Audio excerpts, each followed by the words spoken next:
Hello student. आज नई video के साथ आज हम अपना नेक्स्ट टॉपिक पढ़ेंगे। नेक्स्ट टॉपिक पढ़ने से पहले जो नेक्स्ट टॉपिक के अंदर आपको दे रखा है, जो बेसिक चीजें हैं वो इर्रेशनल नंबर के बारे में दे रखा है। जो नेक्स्ट टॉपिक है वो इर्रेशनल नंबर है। तो इर्रेशनल नंबर हम थोड़ा पढ़ चुके हैं, पिछली क्लासेस में हम इर्रेशनल नंबर के बारे में पढ़ चुके हैं। इर्रेशनल नंबर होता क्या है? ए number is called irrational. A number is called irrational number which cannot written in form of P upon Q. A number is called irrational number which cannot written in form of P upon Q. हम उन numbers को irrational number कहेंगे जिनको हम P upon Q के form में नहीं लिख सकते। वो नंबर क्या कहलाते हैं? इर्रेशनल नंबर कहलाते हैं। Example: square root of 2, square root of 3, square root of 5, pi, 1.01, 001, 0001, so on. ये 5, 1, 2, 3, 4, 5 और ETC, इसके बाद भी बहुत सारे हो सकते हैं। ये सभी कैसे नंबर हैं? इर्रेशनल नंबर हैं जिनको हम P अपॉन Q के फॉर्म में नहीं लिख सकते हैं। वो नंबर क्या कहलाते हैं? इर्रेशनल नंबर कहलाते हैं। देखो, ये भी इर्रेशनल नहीं है क्योंकि ये स्पेशल पैटर्न को रिपीट नहीं कर रहा है। यहाँ एक 0 है, फिर 2 0 आ गए, 01, 001, 0001, 00001। तो इस तरीके से ये आपको होगा। और हम ये भी कह सकते हैं इर्रेशनल नंबर वे नंबर होते हैं जिनका स्क्वायर रूट पॉसिबल, पर जो परफेक्ट स्क्वायर नहीं होते। क्लियर? इर्रेशनल नंबर वो नंबर भी हो सकते हैं जिनका परफेक्ट स्क्वायर नहीं होता है। तो square root of 3, square root of 3, square root of 5, pi, ये सारे आपके कैसे नंबर हैं? इर्रेशनल नंबर हैं। अब देखिए, इन जनरल आप ये भी कह सकते हैं, in general square root of P is called irrational number. irrational number आप जनरली कह सकते हैं, in general square root of P is called irrational number where P is prime number. जहां पर P को क्या होना पड़ेगा? प्राइम नंबर होना पड़ेगा। जैसे 2 है, 3 है, 5 है, 7 है, 11 है, तो उन सबका स्क्वायर रूट क्या कहलाएगा? आपका इर्रेशनल नंबर कहलाएगा। तो in general square root of P is called irrational number where P is prime number. तो हमने ये छोटी छोटी चीजें डिस्कस करी कि इर्रेशनल नंबर किसे कहते हैं, इर्रेशनल नंबर क्या है। अब देखिए बच्चों, हम पहला थ्योरम पढ़ते हैं। थ्योरम क्या है? थ्योरम को डिस्कस करते हैं। थ्योरम क्या होती है? देखिए, अब जो आपके बुक में थ्योरम है, इससे रिलेटेड पहले हम उस चीज को डिस्कस करते हैं। इतना आप राइट डाउन कर लीजिएगा। देखते हैं।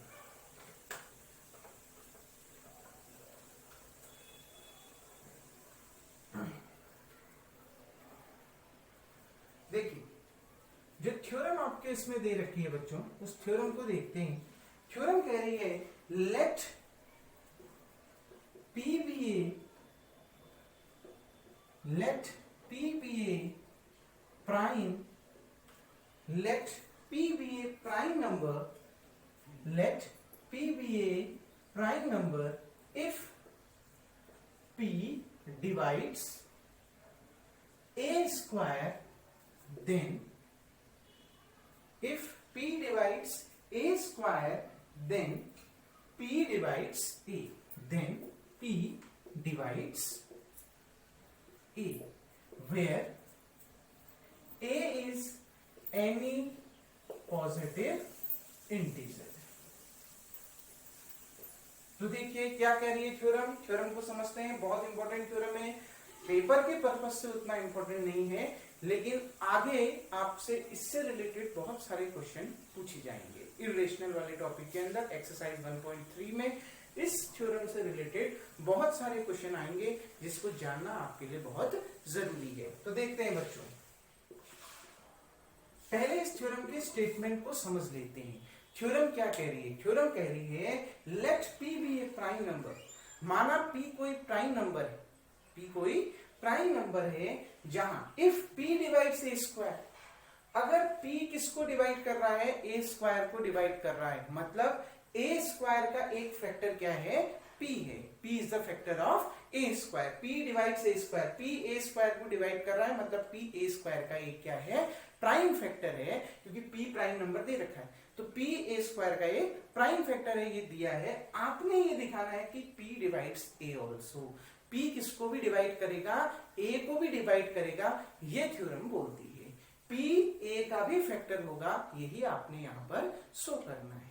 तो देखते हैं बच्चों इस थ्योरम को किस तरीके से सॉल्व करें। Let the prime factorization of a, prime factorization of a is, देखिए क्योंकि यहां पर कोई पॉजिटिव इंटीजर की बात कर रहे हैं, ठीक, तो हम उसका पहले प्राइम फैक्टर लेते हैं, क्योंकि हमने ये प्रूफ करना है, ये दे रखा है कि a square p divides a square, p a square का फैक्टर है, तो हमने ये दिखाना है कि p a का भी फैक्टर होगा। तो हम ये सपोज करेंगे कि a कोई कंपोजिट नंबर है, ठीक। तो देखिए प्राइम फैक्टराइजेशन ऑफ a, तो प्राइम फैक्टराइजेशन ऑफ a क्या हो सकता है? हम अपने मन से अज्यूम कर रहे हैं कि a का जो प्राइम फैक्टराइजेशन है वो क्या मान रहे हैं? p1 into p2 into p3 into so on into कितना? pn, जहां where p1 p2 p3 so on pn are prime, जहां ये सारे कैसे नंबर हैं? प्राइम नंबर हैं। क्लियर? हमने क्या माना? प्राइम फैक्टराइजेशन ऑफ a लिया, अपने मन से सपोज किया, a का प्राइम फैक्टराइजेशन कितना मान लिया? p1 into p2 into p3 into so on pn, where p1 p2 p3 so on pn are prime. अब देखिए हमको गिवन क्या है? गिवन है p divides a square. p किसको डिवाइड करता है? a स्क्वायर को, मतलब हमें यहाँ पर a स्क्वायर निकालना होगा। तो पहले हम taking square in both side, taking square in both side, तो हम दोनों ओर क्या ले लेते हैं? स्क्वायर ले लेते हैं। तो देखिए a स्क्वायर इक्वल्स टू कितना? p1 into p2 into p3 into so on pn। इसी को हम कितने बार मल्टीप्लाई कर देंगे? 2 बार मल्टीप्लाई कर देंगे। स्क्वायर का मतलब यही होता है, जो सेम नंबर है उसको कितने बार मल्टीप्लाई कर देना है? 2 बार। तो क्या निकल के आ जाएगा? देखो p1 2 बार है, तो p1 का स्क्वायर इंटू p2 का स्क्वायर इंटू p3 का square into so on pn का स्क्वायर, ये निकल के आपका आ गया। क्लियर? अब देखिए बच्चों, ये तो निकल के आ गया और हमें मालूम है p1 p2 p3 so on pn, ये क्या है? प्राइम नंबर्स है। अब एक चीज देखिए, fundamental theorem of arithmetic, fundamental theorem of arithmetic, उसको मैंने जब एक्सप्लेन किया था, मैंने आपसे बोला था कि every composite number expressed as the product of their prime numbers. ये फंडामेंटल थ्योरम में बोला था कि प्रत्येक कंपोजिट नंबर को हम उसके प्राइम नंबर के प्रोडक्ट के फॉर्म में एक्सप्रेस कर सकते हैं, ठीक। तो देखिए बाय अकॉर्डिंग टू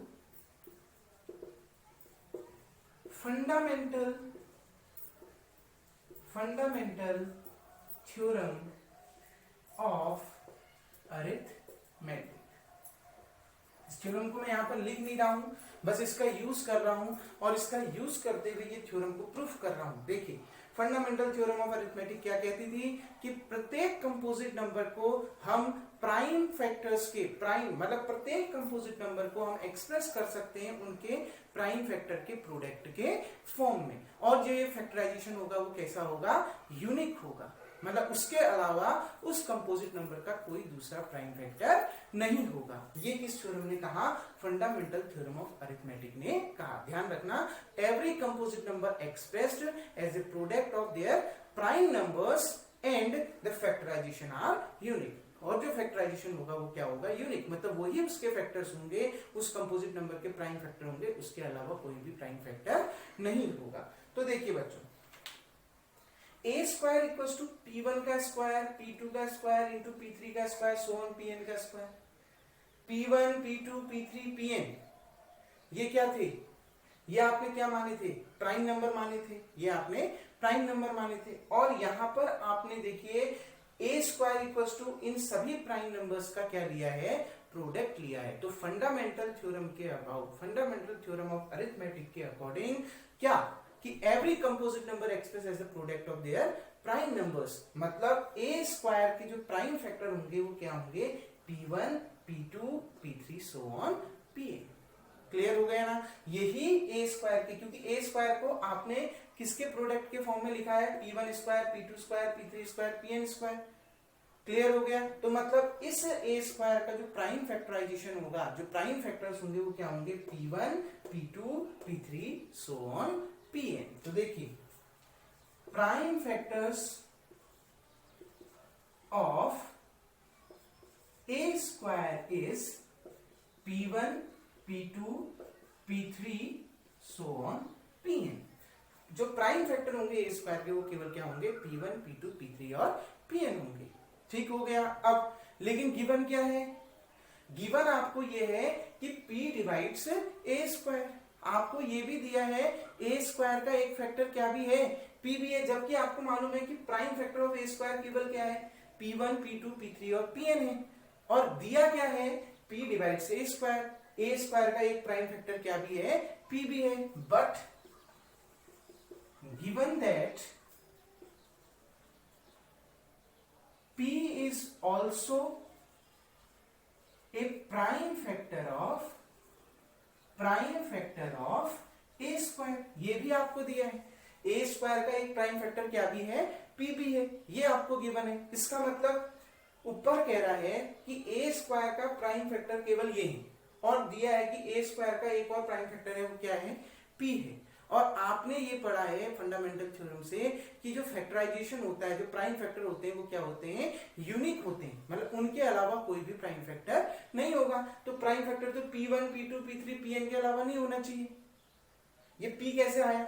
ये P तभी पॉसिबल है जब ये P इन्हीं में से कोई एक होगा। मतलब P की वैल्यू या तो P1 हो सकती है, P2 हो सकती है, P3 हो सकती है, या फिर Pn हो सकती है। क्लियर हो गया? क्योंकि फंडामेंटल थ्योरम कहता है कि प्राइम फैक्टर क्या होने चाहिए?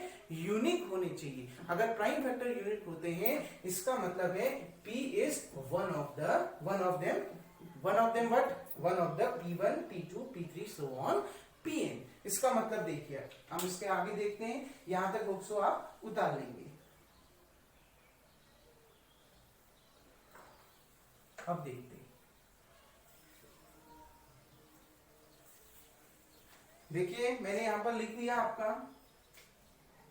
According to fundamental theorem prime factor of a square is P1, P2, P3 so on Pn।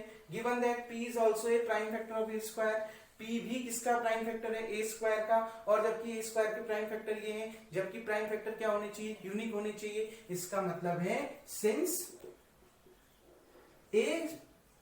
Since हम क्या लिख सकते हैं?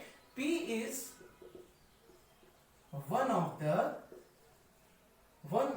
The P1, P2, P3 so on Pn। इसका मतलब है P इन्हीं में से क्या है? कोई एक वैल्यू आपकी होगी। P is one of the P1, P2, P3 so on Pn। P इन्हीं में से कोई एक वैल्यू आपकी होगी। क्लियर हो गया? P, क्योंकि P1, P2, P3, Pn prime factor है ए स्क्वायर के, और P is also a prime factor of a square. P किसका प्राइम फैक्टर? ए स्क्वायर का एक और प्राइम फैक्टर है P। ऐसा पॉसिबल नहीं है। ऐसा तभी पॉसिबल है जब ये P इन्हीं में से कोई एक वैल्यू होगी। तो आपने लिख दिया P is one of the P1, P2, P3 so on Pn। Clear हो गया? अब देखिए बच्चों ध्यान से, शुरू में आपने लिखा था A equals to P1, P2, P3 so on Pn लिखा था ना। तो देखिए वी ऑल्सो नो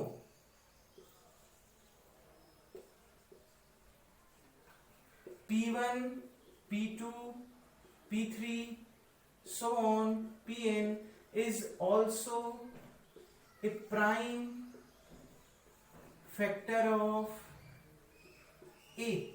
शुरू में जब आपने एज्यूम किया था A equals to P1 into P2 into P3 so on Pn, ये आपने अज्यूम किया था। इसका मतलब है कि P1, P2, P3, Pn किसके भी प्राइम फैक्टर हैं? A के भी प्राइम फैक्टर हैं। अगर ये A का प्राइम फैक्टर है तो P is one of them, P इन्हीं में से कोई एक है।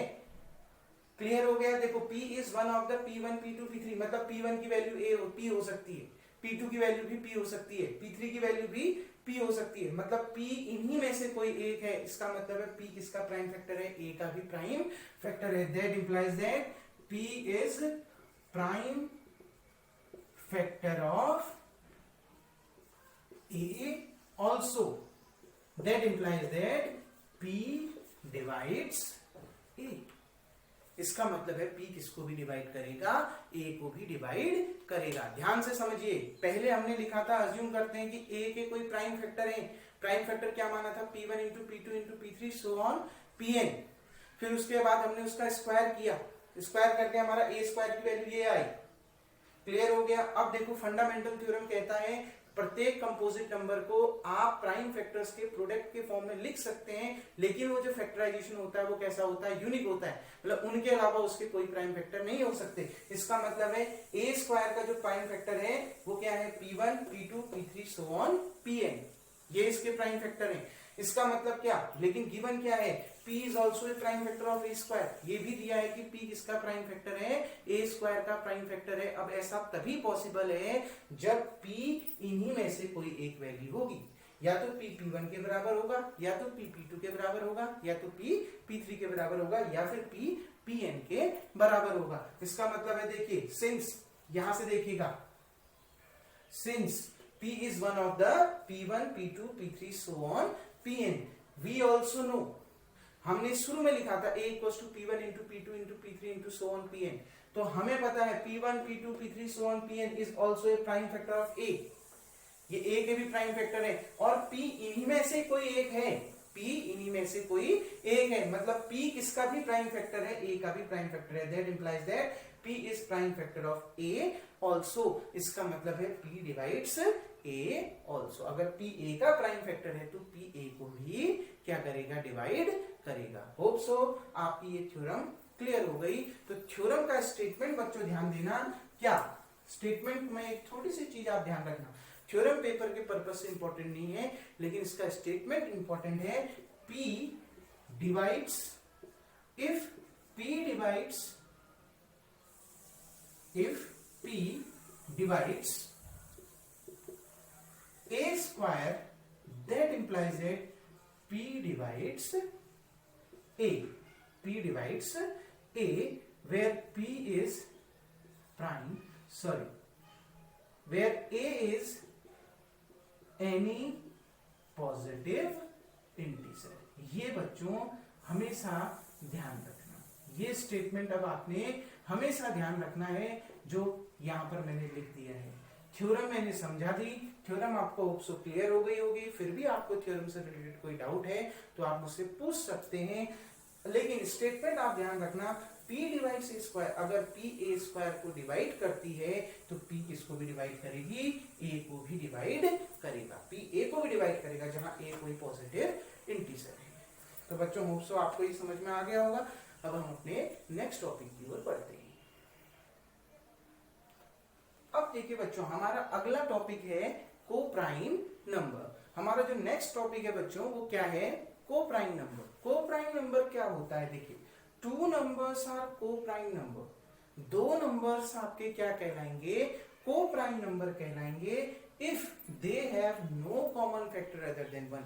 अगर उन दोनों नंबर्स में से क्या कोई भी कॉमन फैक्टर नहीं होगा, एक ही कॉमन फैक्टर होगा, वो क्या होगा? वन। वन के अलावा उन दोनों नंबर्स में कोई भी कॉमन फैक्टर नहीं होना चाहिए। ऐसे नंबर को हम क्या बोलते हैं? Coprime number. ध्यान रखना, coprime number, two numbers are coprime number if they have no common factor other than one. अगर उन दोनों नंबर्स में वन के अलावा कोई भी दूसरा क्या कॉमन फैक्टर नहीं होगा, वो नंबर आपका क्या कहलाएगा? को प्राइम नंबर कहलाएगा। एग्जाम्पल देखते हैं बच्चों, जैसे मैंने लिखा 20/25, ठीक, ये को प्राइम नहीं है क्योंकि इसमें कॉमन आएगा क्या, इसको मैंने कैंसिल कर दिया। 5 4 जा 20, 5 5 जा 25, तो इसको सॉल्व करके कितना आ गया 4 एंड 4/5। अब देखिए क्या 4 और 5 में 1 के अलावा कोई कॉमन फैक्टर आएगा? 4 को आप क्या लिख सकते हो 4 इंटू 1 या 2 इंटू 2 इंटू 1। 5 को क्या लिख सकते हो 5 इंटू 1। दोनों में जो कॉमन फैक्टर है वो केवल क्या है 1 है। मतलब अब ये इसके आगे सॉल्व नहीं हो सकते, इसमें केवल एक ही कॉमन फैक्टर है, वो क्या है 1। इसका मतलब है 4 and 5 are coprime number. 4 and 5 are coprime number. 20/25 equals to 4/5 and 4 and 5 are co-prime number। तो ये टॉपिक आपका क्लियर हो गया को-प्राइम नंबर। अब इसका यूज हमने कहाँ करना है बच्चों?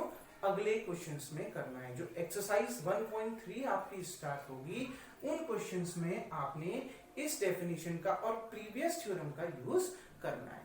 एक थ्योरम और आपके बुक का है कि प्रूफ करिए कि √2 आपका इरेशनल, तो उसको हम यहीं पर डिस्कस करते हैं। अगर वो आपके यहां समझ में आ जाएगा तो डेफिनेट है कि आपका 1.3 एक्सरसाइज बहुत इजीली बन जाएगा। ठीक, होप सो अभी तक आपके सारे प्रॉब्लम सारे डाउट क्लियर हो गए होंगे। कोई अदर डाउट होता है तो आप मुझसे कमेंट बॉक्स में पूछ सकते हैं या पर्सनली भी पूछ सकते हैं। अब देखिए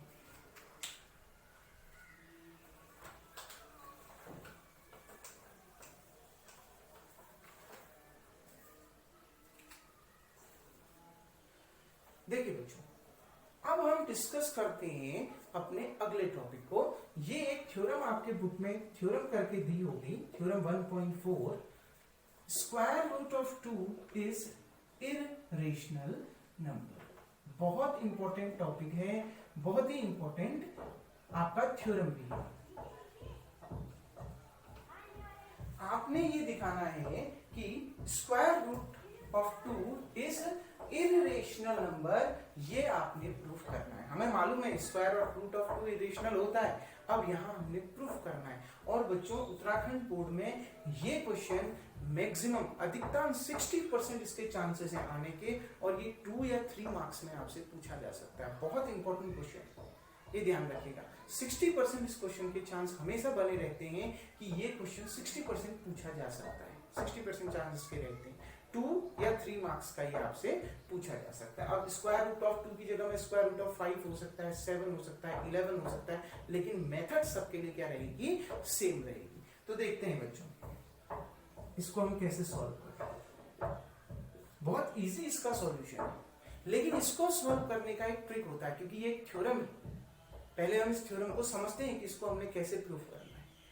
आपको प्रूफ करना है इररेशनल, तो इस थ्योरम को प्रूफ करने के लिए बच्चों पहले हम जो आपने प्रूफ करना है उसका कंट्राडिक्शन लेते हैं। कंट्राडिक्शन का मतलब उसका उल्टा लेते हैं। हम ये मानते हुए चलेंगे कि स्क्वायर रूट ऑफ 2 एक क्या नंबर है, रेशनल नंबर है। हमने अपने इस कंट्राडिक्शन को फॉल्स प्रूफ करना होगा, गलत प्रूफ करना होगा, तभी आपका ये आ जाएगा कि स्क्वायर रूट ऑफ 2 कैसा नंबर है, इररेशनल नंबर है। ध्यान रखना, ऐसे क्वेश्चन जब भी आपसे पूछेंगे तो कैसे सॉल्व करेंगे, कंट्राडिक्शन लेकर सॉल्व करेंगे। तो देखिए, let us assume the contradiction, और कंट्राडिक्शन क्या लेंगे, square root of 2 is rational. Square root of 2, let us assume the contradiction square root of 2 is rational। हमको प्रूफ ये करना है कि ये इररेशनल है। जो हमने प्रूफ करना है, हमने उसका उल्टा स्टेटमेंट लेके हमने इसको प्रूफ करना है, और उसका उल्टा स्टेटमेंट क्या होगा, इररेशनल का उल्टा क्या हो जाएगा, रेशनल। कंट्राडिक्शन का मतलब है उसका अपोजिट लेना है। क्लियर? तो हम ये अज्यूम करते हैं स्क्वायर रूट 2 कैसा नंबर है, रेशनल नंबर है। अगर square root of 2 rational number है तो हम इसको P/Q के फॉर्म में लिख सकते हैं। क्लियर? क्योंकि रेशनल नंबर हमने पढ़ा है जो P/Q के रूप में लिखा जा सकता है। लेकिन ध्यान ये रखना, जो P/Q या A/B या C/D जिसके फॉर्म में भी आप रखेंगे, वो दोनों जो नंबर है वो कैसे नंबर होने चाहिए, को प्राइम नंबर होने चाहिए। हम ये मानते हुए चलेंगे कि वो दोनों P एंड Q या फिर A एंड B कैसे नंबर हैं, को प्राइम नंबर हैं। ध्यान रखना, तभी मैंने को प्राइम की डेफिनेशन आपको बताई थी। अब देखिए, अगर स्क्वायर रूट 2 रेशनल है तो square root of 2 equals to कितना, a अपॉन b। हम इसको p अपॉन q के फॉर्म में लिख सकते हैं, यानी हमने इसको a अपॉन b के फॉर्म में लिख दिया, जहां ध्यान रखना a and b are coprime, जहां a और b कैसे नंबर हैं, को प्राइम नंबर है, मतलब इन दोनों नंबर्स में केवल एक ही नंबर कॉमन आएगा और वो क्या रहेगा, 1 के अलावा इन दोनों नंबर में कुछ भी कॉमन नहीं आएगा। मतलब a और b एक ही नंबर से डिविजिबल होगा, वो नंबर क्या होना चाहिए, 1 होना चाहिए। अगर ये 1 के अलावा किसी दूसरे नंबर से डिविजिबल होता है तो ये कोप्राइम नहीं होगा। अगर ये कोप्राइम नहीं होगा तो ये स्टेटमेंट आपका फॉल्स हो जाएगा। अगर ये स्टेटमेंट फॉल्स हो जाएगा तो ट्रू कौन सा स्टेटमेंट होगा, root 2 is irrational number. Clear है? तो हमने ये कोप्राइम वाले कॉन्सेप्ट को फॉल्स दिखाना है, तो ध्यान रखिए root 2 equals to a upon b, a and b are coprime. तो देखिए बच्चों, अब ये b यहां अपॉन में है, इक्वल टू उधर जाएगा तो मल्टीप्लाई में हो जाएगा। That implies that a equals to कितना, √2 इंटू b, b इससे मल्टीप्लाई हो गया। अब दोनों ये अंडरूट हटाने के लिए दोनों ओर स्क्वायर रूट करते हैं, स्क्वायर करते हैं, taking square in both side, दोनों ओर बच्चों स्क्वायर करते हैं। तो a स्क्वायर इक्वल्स टू √2 का स्क्वायर कितना, 2 इक्वल्स टू कितना, b का square. a square equals to कितना आ गया, 2b का स्क्वायर। इसको मान लेते हैं इक्वेशन नंबर 1। ध्यान से देखो बच्चों, इसका मतलब है, थ्योरम पढ़ी थी, a स्क्वायर का एक फैक्टर क्या है, 2, प्राइम फैक्टर क्या है, 2, मतलब a स्क्वायर 2 से क्या है, डिविजिबल है। क्लियर हो गया? तो क्या लिख सकते हैं, a square, that implies that a square is divisible by 2। अब भी आपने एक थ्योरम पढ़ी, ये कैसे लिखा समझ में आ गया होगा, क्योंकि a स्क्वायर को आप 2 से डिवाइड कर सकते हैं। इक्वेशन 1 को देखिए, a square is divisible by 2। अब भी आपने एक थ्योरम पढ़ी 1.3 कि अगर a स्क्वायर p से डिविजिबल होता है तो a भी किससे डिविजिबल होगा, p से डिविजिबल होगा। इसका मतलब अगर a स्क्वायर डिविजिबल है 2 से तो a भी किससे डिविजिबल होगा, 2 से डिविजिबल होगा। That implies that a is divisible by 2 bye theorem 1.3। अब भी हमने एक थ्योरम डिस्कस करी है, तो इतना समझ में आ गया, a स्क्वायर 2 से डिविजिबल है, इसका मतलब है a भी किससे डिविजिबल है, 2 से डिविजिबल है। हेंस अब देखिए, तो a स्क्वायर की जगह में क्या रख दोगे, a, 2 की जगह में 2 ही रहेगा, क्योंकि थ्योरम क्या कहती है, a स्क्वायर अगर 2 से डिविजिबल है तो a भी 2 से डिविजिबल होगा। a स्क्वायर की जगह में आपने a रख दिया, 2 की जगह में 2 ही रहने दिया, b स्क्वायर की जगह में कोई दूसरा इंटीजर ले लिया और मान लिया वो इंटीजर हमने क्या ले लिया, c। c is any positive integer, हमने c कोई दूसरा पॉजिटिव इंटीजर ले लिया। इस वैल्यू को कहां पुट कर दीजिए, इस a की वैल्यू को कहां पुट कर दीजिए, इक्वेशन नंबर 1 में। पुट वैल्यू इन इक्वेशन 1, तो a की जगह में 2c रख दीजिए, तो कितना आ गया, a की जगह में 2c रख दिया, 2c का क्या, a स्क्वायर है तो 2c का क्या, whole square equals to 2b का square. That implies that 2c का होल स्क्वायर कितना, 4c स्क्वायर इक्वल्स टू कितना, 2b का स्क्वायर। क्लियर? 2 का whole square 4c square equals to 2b का स्क्वायर। देखिए बच्चों, 2 से 4 कितनी बार कैंसिल, 2 बार कैंसिल, तो क्या निकल के आ गया, दैट इंप्लाइज दैट, देखो b स्क्वायर की वैल्यू निकल के आ गई, b स्क्वायर इक्वल्स टू 2 से ये कितने बार कैंसिल, 2 बार कैंसिल, 2c का स्क्वायर। क्या निकल के आ गया यहां से, b square equals to 2c का स्क्वायर। समझ में आया कुछ बात? अब यहां पर क्या आया देखिए, इसका मतलब है b स्क्वायर का एक प्राइम वेक्टर कौन है, 2 है। इसका मतलब b square is divisible by 2, since b square is divisible by 2, that implies that b is also divisible by 2। ऐसा क्यों?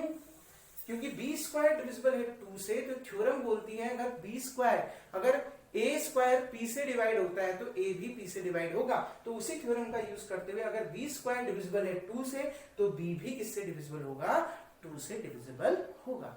अब बच्चों दोनों में देखिए, यहां a डिविजिबल है 2 से और यहां b डिविजिबल है 2 से, मतलब a और b दोनों एक नंबर से डिविजिबल हैं और वो नंबर कौन है?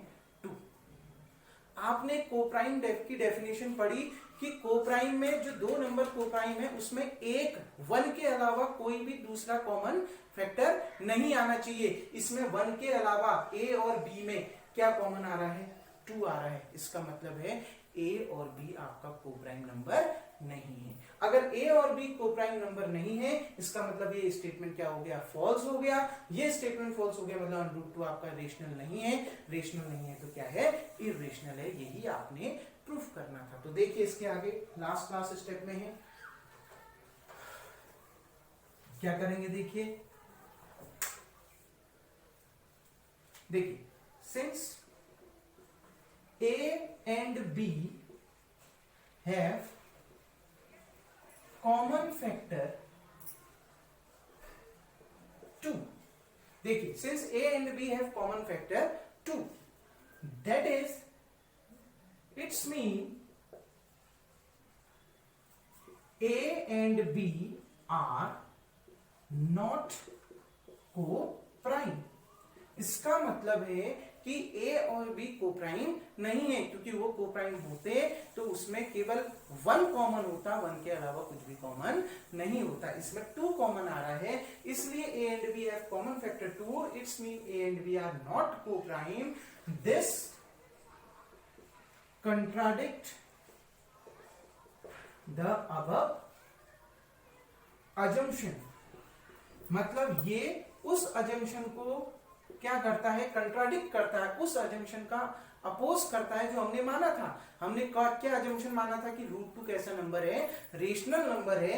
ये उस assumption का, ये जो कोप्राइम आना था जो नॉट कोप्राइम आ गया, ये उस assumption जो हमने माना था कि √2 रेशनल है, उसका क्या करता है? कंट्राडिक्ट, अपोज करता है, उसको गलत साबित करता है। इसका मतलब हेंस √2 इज इर्रेशनल। यही आपने थ्योरम में प्रूफ करना था। तो देखिए बच्चों, बहुत इजी है, सिंपल सी इसकी एक मेथड है। आपने कैसे अज्यूम करना है? पहले आप जो आपने प्रूफ करना है, जिसको इर्रेशनल प्रूफ करना है, आप हमेशा उसमें क्या करोगे? आप ये मानते हुए चलोगे कि वो अजम्पशन गलत है और उसका कंट्राडिक्शन लोगे कि वो नंबर क्या है? रेशनल नंबर है। आप क्या मानते हुए चलोगे कि √2 कैसा नंबर है? रेशनल नंबर है। अगर √2 ऑफ रेशनल नंबर है तो हम उसको p/q के फॉर्म में लिख सकते हैं। बस ये ध्यान रखना, जो a/b या p/q के फॉर्म में लिख रहे हो वो दोनों नंबर कैसे नंबर होने चाहिए? को-प्राइम नंबर होने चाहिए, मतलब उसमें 1 के अलावा कुछ भी कॉमन फैक्टर नहीं होगा। जैसे हमने √2 इक्वल टू कितना माना? a और b, a/b, तो a एंड b कैसा नंबर लिया? को-प्राइम नंबर लिया। फिर हमने क्या किया? a इक्वल्स टू b को उधर मल्टीप्लाई किया, √2 इंटू बी आया, फिर उसका स्क्वायर किया, कितना आया? a² इक्वल्स टू 2b² आया। उसके बाद देखिए हमें यहां से पता चला a² का प्राइम फैक्टर क्या है? 2, मतलब a² इज डिविजिबल बाय 2 से डिवाइड कर सकते हैं। थ्योरम कहती है 1.3, अगर a² 2 से डिविजिबल होता है तो a भी 2 से डिविजिबल होगा, तो a इज डिविजिबल बाय 2। इसका मतलब है देखिए a भी अगर 2 से डिविजिबल होगा तो a² की जगह में आपने a रख दिया, 2 एज इट इज उतर गया, b² की जगह में कोई इंटीजर मान लिया क्या? c, तो b² की जगह में क्या रख दिया? c। अब ये वैल्यू उठा के आपने इक्वेशन नंबर 1 में रख दी, तो अब आपने क्या कर दिया? a इक्वल टू 2c यहाँ रखा, 2c का whole square, 4c² equal to 2b², 2 से ये कितने बार कैंसिल? 2 बार कैंसिल, क्या निकल के आ गया? b² इक्वल टू 2c का स्क्वायर। इसका मतलब b²/2, मतलब b² को भी आप 2 से डिवाइड कर सकते हो। b² is divisible by 2। Theorem क्या कहती है? अगर b² 2 से डिविजिबल है तो b भी 2 से डिविजिबल होगा, b is also divisible by 2। अब देखिए since a and b have common factor, देखिए a और b में एक कॉमन फैक्टर आ रहा है क्या? 2, जबकि इसमें 1 के अलावा कुछ भी कॉमन नहीं आना चाहिए, क्योंकि ये तो हमने को-प्राइम माना था। इसका मतलब है it's mean a and b are not coprime, coprime नहीं है। इसका मतलब जो हमने अजम्पशन लिया था वो अजम्पशन क्या हो गया? रॉन्ग हो गया। This contradict the above assumption. इसका मतलब है हेंस √2 इज इर्रेशनल। यही आपके थ्योरम में प्रूफ करना था। बच्चों आज का टॉपिक हमारा यहीं पर एंड हुआ। अब आपका क्या काम है कि आप स्क्वायर रूट ऑफ 5 को इरेशनल प्रूफ करोगे। सेल्फ प्रैक्टिस आप करेंगे, स्क्वायर रूट ऑफ 5 को इरेशनल प्रूफ इसी मेथड से आप करेंगे, आपकी तैयारी हो जाएगी। अब नेक्स्ट वीडियोस में एक्सरसाइज 1.3 के साथ बहुत जल्दी मिलते हैं। Thank you.